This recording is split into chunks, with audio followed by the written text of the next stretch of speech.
Bismillahirrahmanirrahim. Assalamualaikum warahmatullahi wabarakatuh. Rekan-rekan semua, alhamdulillah, Rabbil Alamin, kita bertemu kembali di semester genap ini dengan mata kuliah Geografi Penduduk. Bagaimana kabar rekan-rekan semua? Semoga rekan-rekan semua ada dalam keadaan sehat walafiat, ada dalam lindungan Allah Subhanahu wa taala. Tetap jaga kesehatan, tetap jaga jarak, bermasker, hindari kerumunan dan jaga aktivitas kalian. Ya. Salawat serta salam kita panjatkan kehadirat Ilahi Robbi, ya. Di mana kita senantiasa selalu ada dalam lindungannya, ya, kepada Nabi Muhammad SAW, ya, serta para sahabat-sahabatnya. Kita bermunajat salawat kepadanya, ya. Rekan-rekan semua, di pertemuan pertama di mata kuliah Geografi Penduduk di sini, saya tidak akan perkenalan diri karena sekalian sudah beranjak lebih mengenal, lebih dewasa, lebih tahu bagaimana kondisi lingkungan. Nah, di sini saya akan menyampaikan beberapa materi-materi yang akan disampaikan dalam satu semester ini, serta apa yang menjadi tata tertib di mata kuliah Geografi Penduduk ini. Oke.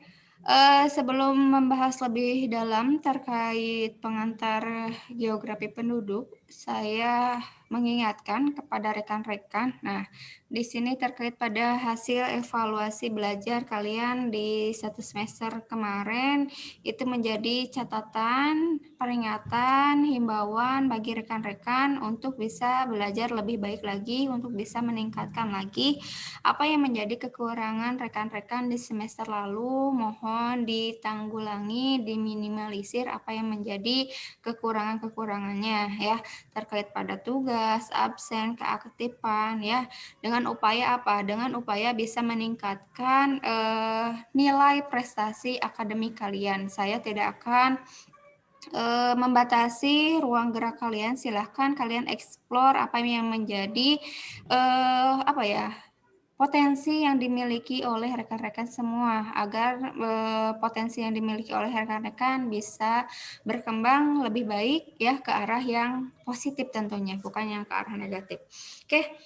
Terkait pada Geografi Penduduk, sebelumnya kalian itu sudah mengontrak mata kuliah Demografi, yang dimana kondisi pembahasan kajian dari demografi dan geografi kependudukan atau geografi penduduk itu ada satu keterkaitan, karena kita akan membahas pada kondisi kependudukan, ya, manusia, human, ya.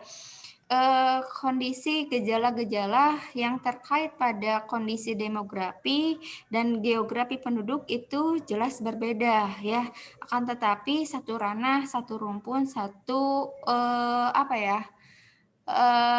aspek permasalahan yang dikatakan sama, yaitu masalah penduduk, tapi kajiannya itu berbeda sekali.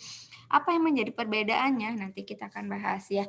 Sebelum saya akan membahas terkait hal tersebut, saya akan sharekan materi. Nah.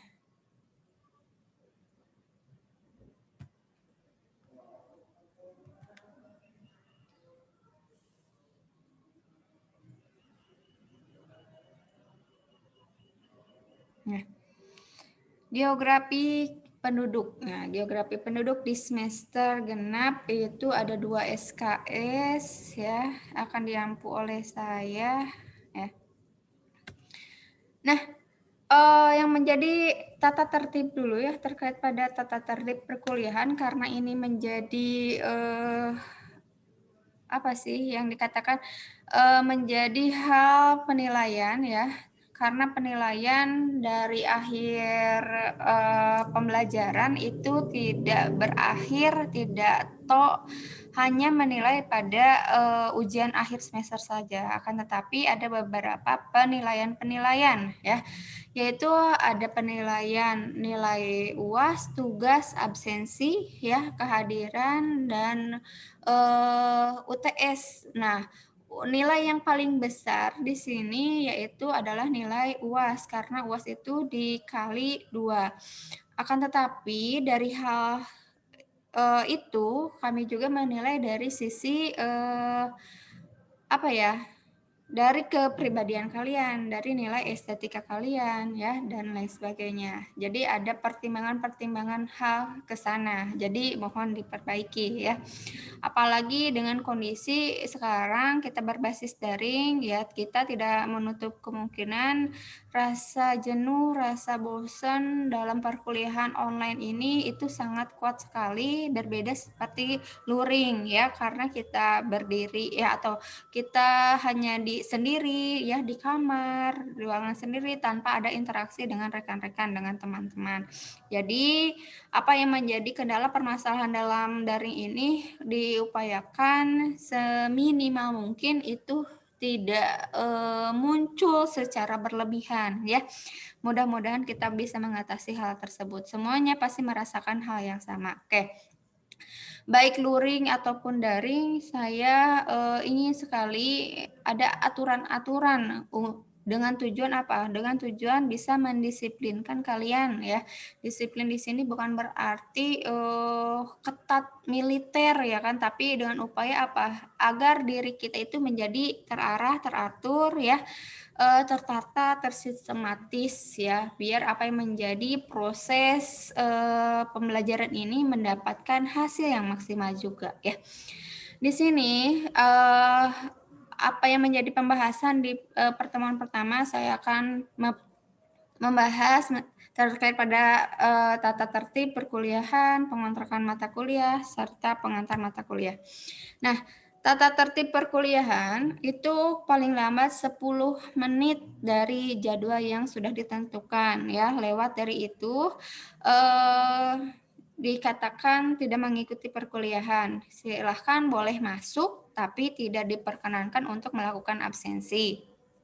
Nah, perkuliahan yang kita akan lakukan itu live secara Zoom class, kemudian WA group ya, kemudian ada Google Classroom, kemudian ada YouTube. Nah, itu belajar dari hasil evaluasi pembelajarannya semester kemarin, itu cukup membantu dalam penyampaian materi untuk memaksimalkan penerapan atau penyampaian materi yang disampaikan oleh tim teaching ya, atau pengajar. Nah, jadi nanti kita akan diskusikan di mana ada saatnya kita ada di Google Classroom, ada di YouTube, ada di Zoom ya, ataupun ada di WA Group. Karena saya memahami betul kondisi pada saat ini ya, memungkinkan banyak sekali pengeluaran yang akan dikeluarkan terkait pada perkuliahan. Yang paling utama adalah kuota. Nah, saya merasakan sendiri di saat kita paralel kuliah, kalian bisa taruh sehari itu minimal 2 mata kuliah, 3 mata kuliah. Nah, kebayang ya berapa kuota yang dihabiskan dan kondisi dari HP, laptop rekan-rekan itu seperti apa. Karena saya nyoba ya kan, di suatu waktu saya harus ujian proposal, kemudian webinar, kemudian ada rapat jurnal pada hari itu. Dari jam 7 sampai jam setengah 5 sore, laptop saya on ya. Saya tethering di handphone ya. Apa yang terjadi? Laptop saya ngehang, panas. Layarnya itu bergetar. Nah, tidak tahu ya laptop rekan-rekan seperti apa ya, mungkin laptop saya yang kurang bagus ya, kurang oke lah terkait hal itu. Terus saya cek kuota, Masya Allah ya, hambur sekali ya, saya sampai kaget.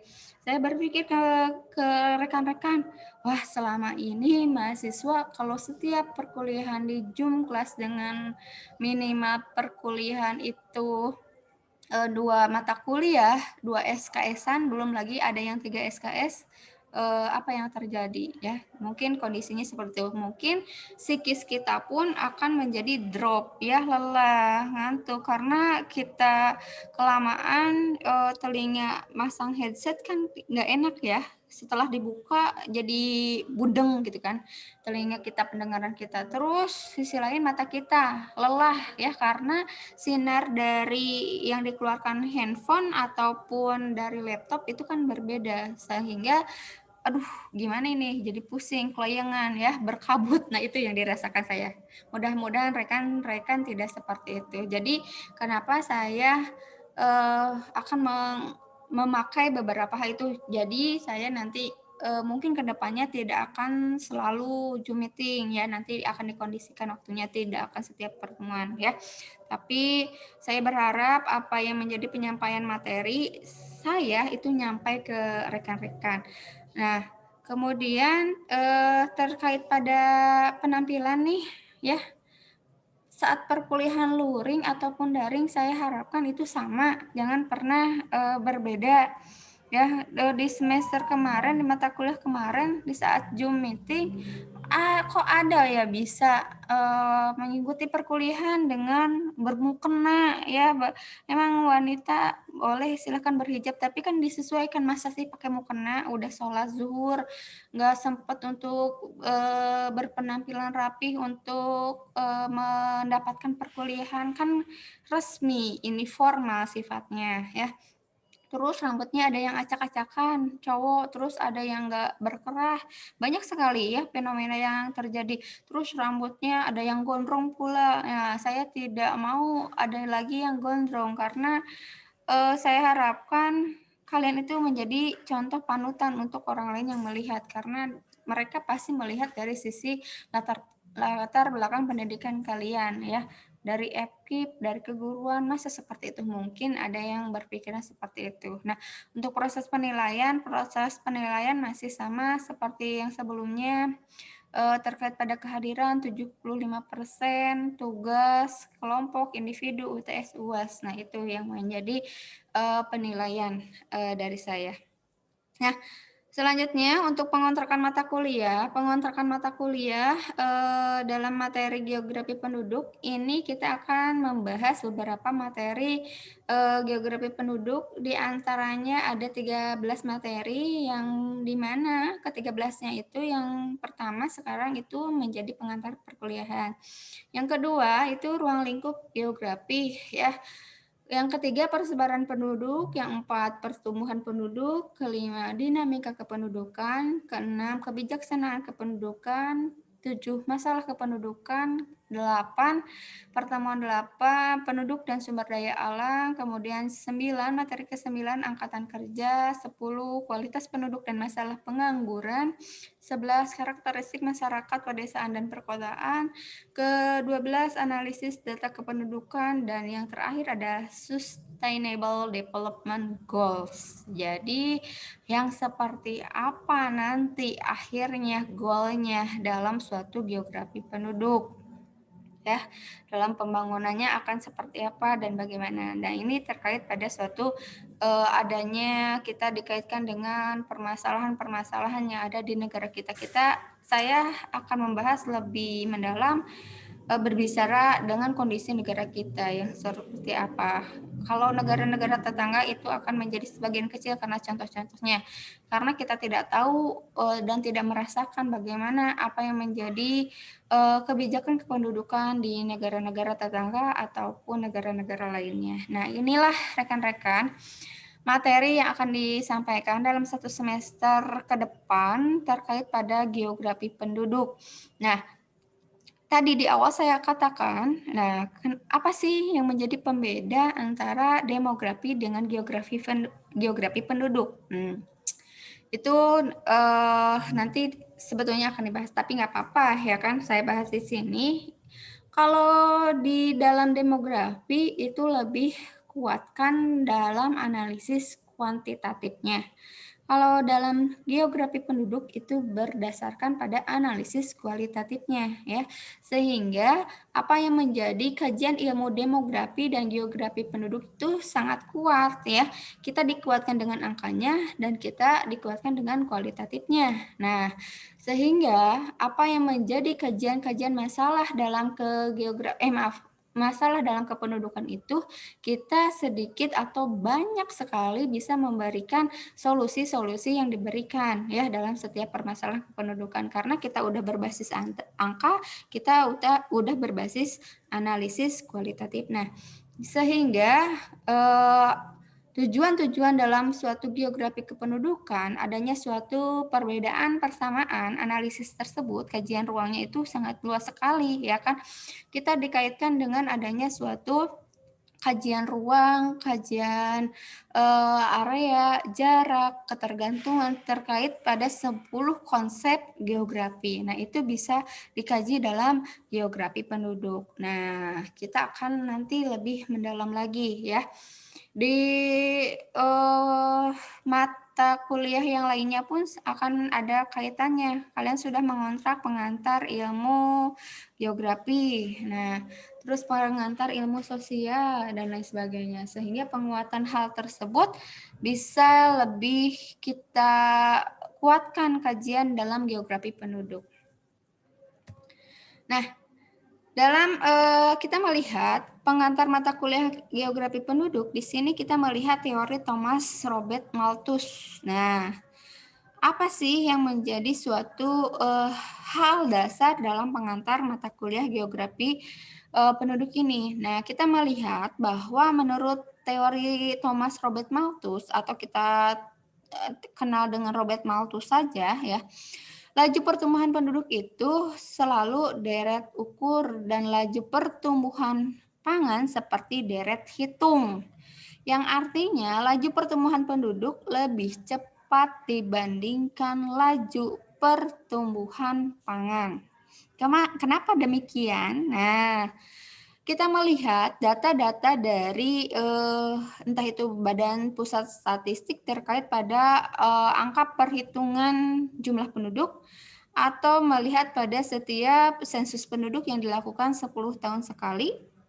Nah, itu sangat jelas sekali bahwa data pertumbuhan penduduk itu sangat cepat. Ya, deret ukur kan 2, 4. Jadi sifatnya itu double, ya kan? 2, 4, ya, 6, 8. Nah, tapi kalau pangan, sumber daya alam khususnya untuk kelangsungan hidup dari manusia itu sendiri, ya, itu kan 1, 2. Jadi bertahap ya kondisi tersebut. Beda seperti laju pertumbuhan penduduk yang luar biasa. Sehingga apa yang menjadi permasalahannya ini sangat berpengaruh sekali. Berpengaruhnya apa? Laju pertumbuhan penduduk itu tidak sebanding dengan laju pertumbuhan pangan atau sumber daya alamnya. Karena sumber daya alam itu membutuhkan waktu proses yang cukup lama. Ya, beda seperti manusia. Ya, si A menikah dengan si B. Nah, ya kan? Terus mendapatkan keturunan. Dari si A, hasil pernikahan si A dan si B itu bisa menghasilkan dalam 1 tahun 1, ya, atau dalam 1 tahun itu 2, 3, yang kembar sekalipun ada yang nyampe 8 angka kelahiran. Sehingga ini yang menjadi permasalahannya dalam suatu kondisi kependudukan. Nah, sedangkan dibandingkan dengan pangan, sumber daya alam itu tidak bisa seperti itu, ya. Nah, inilah upaya-upayanya harus seperti apa kajiannya dalam suatu kependudukan di sini. Nah, di sini dan dampaknya dalam jangka waktu panjang manusia akan mengalami krisis sumber daya alam. Jelas ya. Semakin banyak manusia, semakin banyak kebutuhan yang dibutuhkan oleh manusia. Baik itu sumber daya alam hayati maupun non hayati. Ya. Terus Bu, nanti ke depannya manusia itu akan seperti apa? Bagaimana? Nah, disinilah tujuan dari suatu geografi penduduk, PKLH, demografi, dan semua bidang ilmu lainnya yang mengkaji adanya suatu kependudukan dan sumber daya alam harus bisa meminimalisir dari adanya masalah yang akan terjadi dalam kependudukan. Nah, dikaitkan dengan kondisi pandemi sekarang, seperti apa dan bagaimana? Dalam masalah kependudukan, apakah pandemi ini menjadi nilai keuntungan atau rugi dalam kependudukan menurut rekan-rekan? Ya, silahkan kalian pikirkan dengan hal itu. Dilihat dari angka kematian di berbagai negara dan khususnya di Indonesia itu mengalami peningkatan. Orang-orang yang terkena COVID itu meningkat, ya. Ya, mudah-mudahan sih nanti ke depannya setelah vaksinasi terjadi penurunan dan masalah pandemi ini selesai. Apa yang menjadi permasalahan dari pandemi dari sisi kependudukan, ekonomi, kesehatan, dan lain sebagainya itu bisa terselesaikan. Tapi kalau bisa melihat hal kondisi pandemi sekarang, apakah ini yang menjadi upaya untuk mengatasi dari masalah kependudukan tersebut? Karena sebagian manusia yang hidup di bumi itu sudah tidak ada. Data BPS ya terkait pada masalah pandemi dan keseluruhan ini belum ada ya. Sebetulnya jumlah penduduk Indonesia per sekarang itu ada berapa setelah mengalami pandemi? Karena di setiap wilayah mengalami kematian, angka kematian yang cukup tinggi. Nah, ini silahkan kalian kaji ya. Silahkan kalian analisis sebetulnya bagaimana, seperti apa masalah pandemi yang dikaitkan dengan masalah kependudukan yang nantinya akan berpengaruh pada ketersediaan sumber daya yang ada di bumi kita. Nah, itu dari suatu pengantar mata kuliah.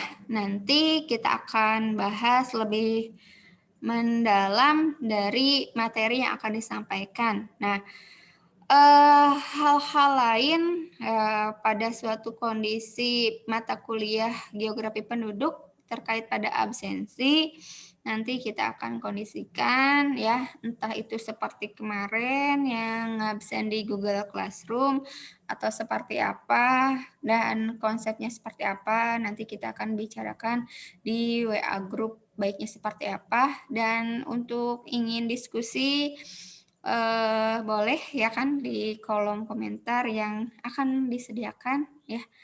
Mohon maaf rekan-rekan mungkin dari pertemuan satu ini ya itu yang menjadi pengantar mata kuliah geografi penduduk. Nah, itulah yang menjadi kajian yang akan dikaji ya.